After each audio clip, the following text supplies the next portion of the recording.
1000 ரூபாய் ஒருத்தர் விடாம எல்லா பெண்களுக்கும் தருவேன்னு சொன்னீங்களே, தந்தீங்களா? டீசல் விலையில மீதி இருக்கிற 3 ரூபாய் குறைப்பேன்னு சொன்னீங்களே, குறைச்சிங்களா? நீட்டு தேர்வை ரத்து செய்வோம்னு சொன்னீங்களே, ரத்து செஞ்சீங்களா? கல்வி கடனை ரத்து செய்வோம்னு சொன்னீங்களே, ரத்து செஞ்சீங்களா? தூய்மை பணியாளர்கள் பணி ஊதியம், ஓய்வூதியம் போன்ற கோரிக்கைகள் நிறைவேற்றப்படும் சொன்னீங்களே, நிறைவேற்றினீங்களா? மக்கள் நல பணியாளர்களாக 25,000 பெண்கள் நியமிக்கப்படுவார்கள் சொன்னீங்களே, நியமிச்சீங்களா? ரேஷன் கடையில மீண்டும் உளுந்து வழங்கப்படும் சொன்னீங்களே, கொடுத்தீங்களா? அனைத்து அரசு வேலை வாய்ப்புகளிலும் பெண்களுக்கு 40% முன்னுரிமை வழங்கப்படும் சொன்னீங்களே, கொடுத்தீங்களா?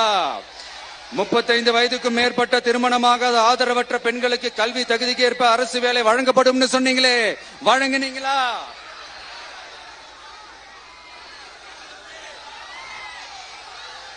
வகுப்பு வாரியத்தின் கோரிக்கைகள் பரிசீலிக்கப்பட்டு மேற்கொள்ளப்படும் சொன்னீங்களே, செஞ்சீங்களா? அரசு வீட்டு வசதி மற்றும் குடிசை மாற்று வாரிய வீடுகளில் மாற்றுத்திறனாளிக்கு ஒதுக்கீடு செய்யப்படும் சொன்னீங்களே, செஞ்சீங்களா? இலங்கை தமிழர்களை காப்பாற்ற ஒரே தீர்வு பொது வாக்கெடுப்பு தான், அதை நடத்த வலியுறுத்துவோம்னு சொன்னீங்களே, செஞ்சீங்களா? இப்படியே நம்ம கேள்வி கேட்டுக்கிட்டே இருக்க வேண்டியதுதான். இவங்க கிட்ட இருந்து எந்த பதிலும் வரப்போறது இல்ல. ஏன்னா இருந்தாதானே. அதனால நான் உங்களை கேக்குறேன், செய்வோம் செய்வோம் செய்வோம் செய்வோம்னு சொன்னாங்களே, செஞ்சாங்களா? சத்தமா சத்தமா?